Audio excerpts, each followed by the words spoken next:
छातीपर्यंत रुळणारी शुभ्र दाढी, गळ्यात रुद्राक्षांच्या माळा, हातात त्रिशूळ, जणू कृतांत काळच.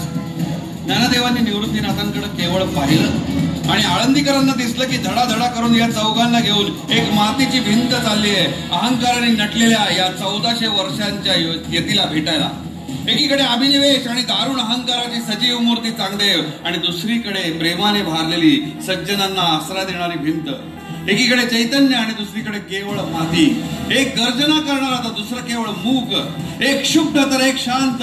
एक अनावर तर एक नियंत्रक. वाघावर बसलेल्या चांगदेवानं तो मातीचा ढीग या लहानग्यांनी चालवलेला पाहिला आणि त्याच्या शरीरावरची अहंकाराची पुटं गळून पडली. त्याने हातातला सर्प फेकून दिला आणि चांगदेव निवृत्तीनाथांना गुरुपदेशासाठी विनवू लागला. तेव्हा निवृत्तीनाथांनी मुक्तेला म्हटलं, मुक्ते, हा चांगदेव तुझ्या ओटीत घालतो, सांभाळशील? मुक्ता म्हणाली, हो गुरुदादा. पुढे एकदा असं झालं की चांगदेव चुकून मुक्ताबाई स्नान करत असलेल्या ठिकाणी पोहोचले. शरमून मागे फिरले. मुक्ताई कडाडली, हा मेला निगोऱ्या. आणि मग असं घडलं.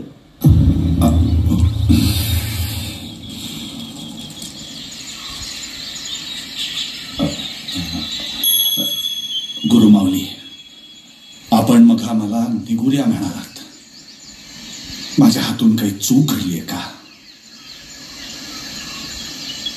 तुझ्या मनी विकार का आला? तुला अजूनही आत्मबोध झाला नाही?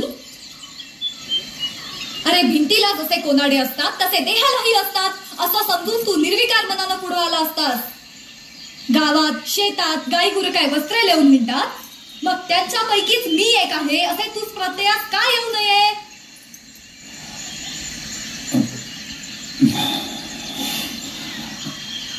अरे, आत्मरूपी पडिली दिठी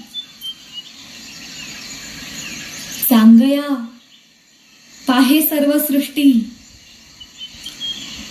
चर्मचक्षुने न लक्षी, ज्ञानदृष्टीने परीक्षी.